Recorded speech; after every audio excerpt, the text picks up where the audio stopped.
Saya pernah berpikir bahwa cinta adalah hak setiap manusia, tanpa pandang bulu, sampai hari itu tiba dan menghancurkan segalanya. Di depan seluruh kelas, kepala sekolah memanggil nama saya, Andi, dan menyatakan bahwa saya dikeluarkan karena perilaku menyimpangi yang tak bisa ditoleransi di SMA Negeri Aurit di Jakarta ini.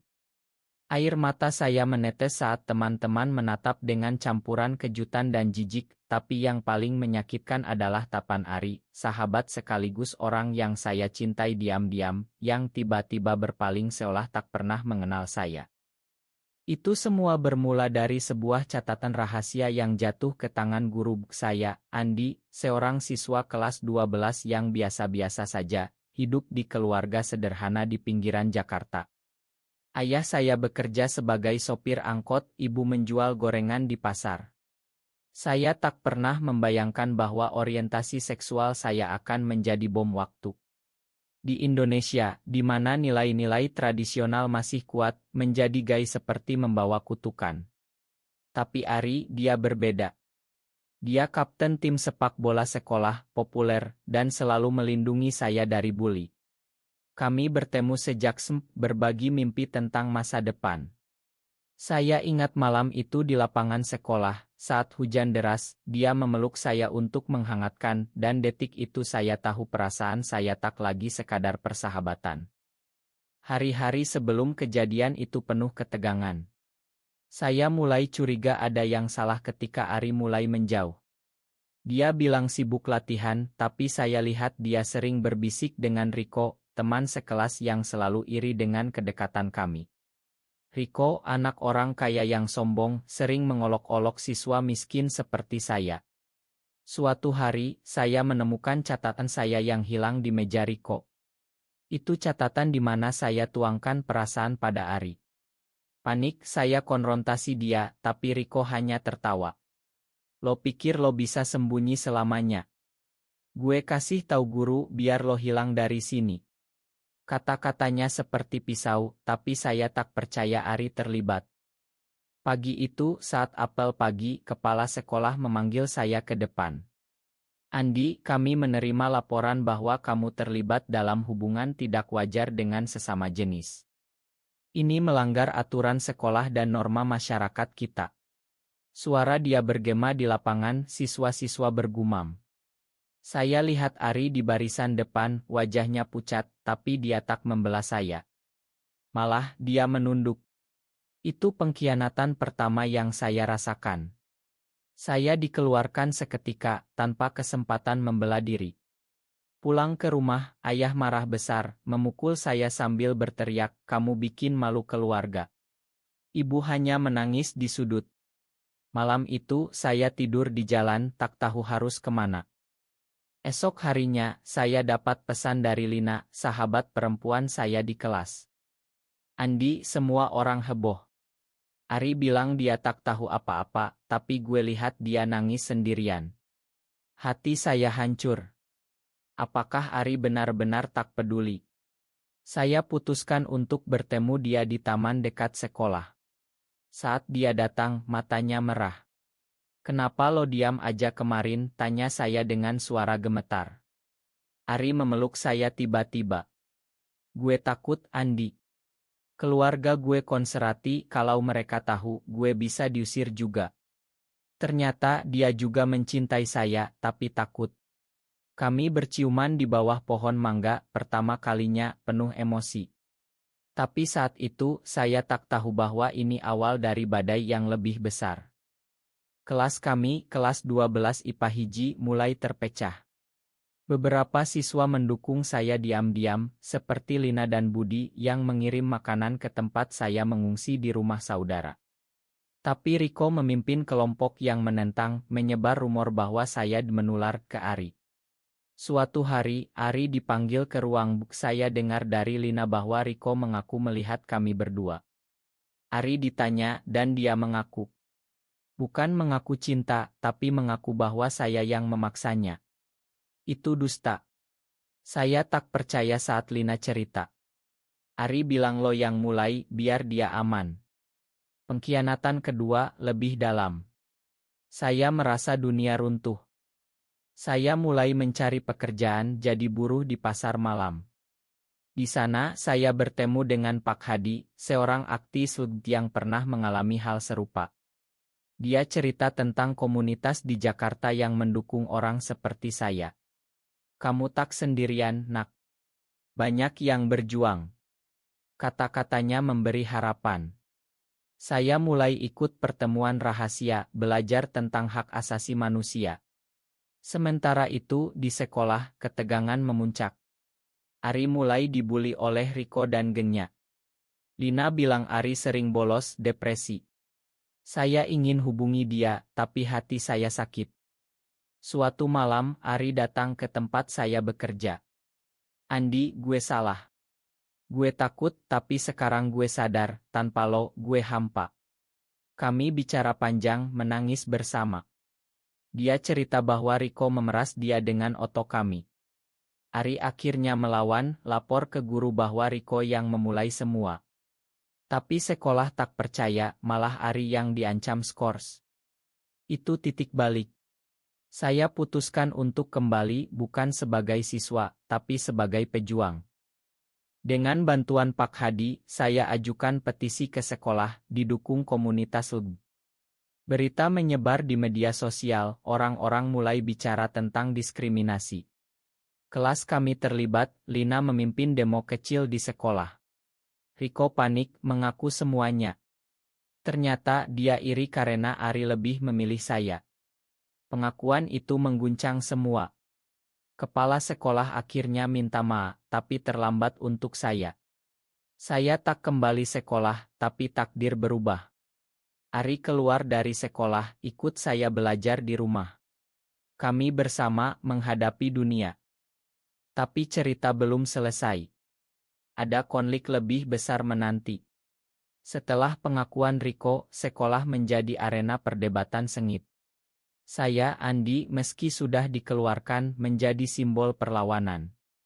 Pak Hadi membantu saya hubungi wartawan lokal, dan cerita saya muncul di koran Jakarta Post. Siswa dikeluarkan karena orientasi seksual, diskriminasi di sekolah. Judul itu membuat orang tua siswa marah. Beberapa mendukung sekolah, bilang itu melindungi moral, tapi yang lain, termasuk orang tua Lina, menuntut perubahan aturan. Ari, sekarang tinggal dengan saya di rumah kecil Pak Hadi, mulai terbuka. Gue tak pernah bayangin hidup tanpa lo, Andi. Kata-katanya membuat hati saya meleleh. Kami habiskan malam berbicara tentang mimpi, saya ingin jadi guru, Ari ingin atlet. Tapi realitas pahit. Keluarga Ari tahu, ayahnya datang marah, memukul Ari di depan saya. Kamu bikin malu. Pulang sekarang. Ari menolak, memilih saya. Itu momen romantis tapi menyakitkan. Kami peluk di tengah hujan, janji tak pisah. Di kelas, Lina memimpin kelompok prog. Mereka buat poster, cinta tak kenal gender. Riko sekarang dihukum skors, mulai membalas. Dia sebarkan foto lama Ari dan saya di grup WhatsApp kelas. Siswa terbagi, setengah dukung, setengah benci. Budi, teman Ari, berdiri di sisi kami. Ari teman gue, orientasi lo bukan urusan gue. Tapi ada yang lebih buruk, seorang guru, Bu Siti, yang konservatif, ancam siswa yang dukung kami. Saya mulai ikut kampanye online dengan nama samaran. Postingan saya viral di Twitter Indonesia, Stop Diskriminasi LB. Ribuan like tapi juga hate comment. Pergi ke neraka, kata salah satu. Itu membuat saya ragu, tapi Ari kuatkan saya. Kita lawan bareng. Kami pergi ke Bali untuk libur singkat, atas undangan komunitas. Di Pantai Kuta, kami jalan tangan bergandengan, pertama kalinya bebas. Angin laut, matahari terbenam, kami berciuman. Ini takdir kita, bisik Ari. Kembali ke Jakarta, badai datang. Riko dendam, hubungi polisi, tuduh kami promosi yang melanggar undang-undang. Polisi datang ke rumah Pak Hadi, interogasi kami. Saya takut, tapi Pak Hadi punya pengacara. Ini hak konstitusi, katanya. Kasus naik ke pengadilan jadi berita nasional. Kelas kami terlibat, Lina kumpul tanda tangan petisi, 200 siswa dukung. Ari bersaksi, saya cinta Andi itu bukan dosa. Pengkhianatan ketiga datang dari tak terduga, Budi yang saya pikir teman, ternyata bocorkan lokasi kami ke Riko. Motik. Dia suka Lina dan Lina terlalu sibuk dengan kami. Budi minta maaf saat ketahuan gue cemburu. Itu menyakitkan, tapi kami makan. Konflik memuncak saat demo di depan sekolah. Ratusan orang datang pro dan kontra. Ari pidato, saya gai dan saya bangga. Kerumunan heboh. Saya lihat ayah saya di kerumunan datang diam-diam, dia peluk saya, makan ayah, nak. Itu momen emosional. Tapi saat itu, Riko muncul dengan genya, lempar batu. Ari terluka, darah mengalir. Saya panik, bawa dia ke rumah sakit. Di sana, dokter bilang luka tak parah, tapi Ari bilang, ini harga kebebasan. Setelah itu, pengadilan putuskan kami tak bersalah. Sekolah ubah aturan, inkan siswa. Riko pindah sekolah, menyesal. Kami kembali belajar, meski online. Cinta kami tumbuh, penuh rasa syukur. Tapi takdir belum berakhir, ada rahasia lama yang muncul. Rahasia itu datang dari masa lalu Ari. Saat kami rayakan kemenangan di kai kecil di Jakarta, Ari cerita tentang kakaknya yang hilang. Kakak gue Gai juga dulu diusir keluarga, hilang kontak. Kata-katanya membuat saya terkejut. Ternyata Ari bergabung dengan saya bukan hanya cinta, tapi juga pencarian. Kami putuskan cari kakaknya dengan bantuan Pak Hadi. Perjalanan ke Surabaya di mana kakak Ari terakhir terlihat. Di sana kami temui komunitas lokal. Mereka cerita tentang seorang pria mirip deskripsi bekerja di bar. Saat kami datang itu benar, Mas Tony, kakak Ari. Pertemuan emosional, pelukan panjang. Kenapa lo pergi, tanya Ari. Mas Tony cerita, dia diusir karena tertangkap dengan pacar, hidup susah, tapi sekarang bahagia dengan pasangan barunya. Kembali ke Jakarta, ini menginspirasi kami.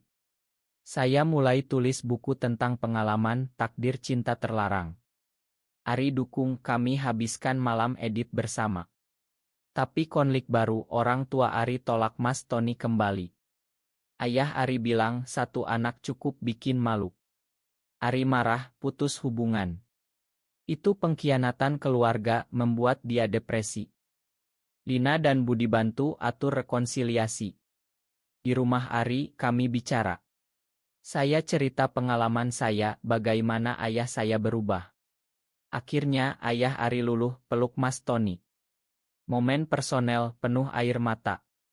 Kelas kami sekarang united buat klub toleransi.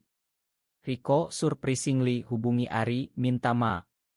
Gue salah, lihat kalian bahagia, gue iri. Kami makan, dia gabung klub. Cinta kami semakin dalam. Di Gunung Bromo, kami janji sehidup semati. Angin dingin, sunrise indah, kami peluk. Kamu takdir gue, kata Ari. Tapi badai datang lagi, saya dapat tawaran beasiswa ke Australia untuk studi Hakeb. Ari senang, tapi sedih. Lo pergi, gue gimana? Kami debat, tapi putuskan saya pergi, Ari ikut nanti. Sebelum berangkat, ada pesta kelas. Semua hadir, termasuk kepala sekolah yang minta maaf lagi. Riko pidato, dari musuh jadi teman, thanks to Andi dan Ari. Itu momen humanis. Tapi di akhir pesta, Ari pingsan. Dokter bilang dia punya penyakit jantung bawaan, stres memperburuk. Saya hancur, batalkan beasiswa. Perawatan Ari panjang, saya di sisinya setiap hari. Jangan tinggalin gue, bisiknya. Saya janji. Komunitas bantu biaya, kelas kumpul dana. Mas Tony datang, dukung. Ini ujian terbesar. Ari sembuh perlahan, kami lebih dekat. Penyakit ini buat gue sadar, hidup pendek, mari cintai sepenuhnya. Setelah sembuh, kami buka kai kecil di Jakarta, khusus komunitas LB. Bisnis sukses jadi tempat aman. Takdir yang tak bisa dihentikan, dari penolakan jadi inspirasi. Tapi ada twist terakhir menanti. Twist itu datang dari Riko lagi, tapi kali ini positif. Dia cerita punya adik gay, dan pengalaman kami buat dia berubah. Gue dukung kalian sekarang. Kami jadi teman dekat.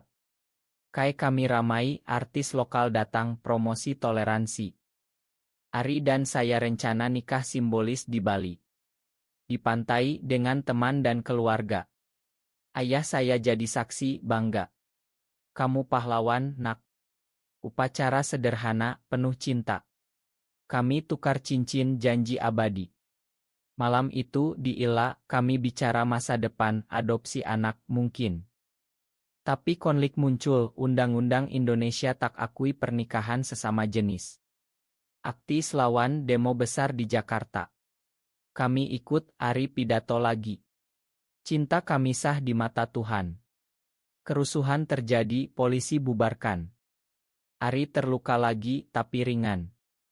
Ini buat kami lebih kuat. Kelas lama Renian, cerita lama.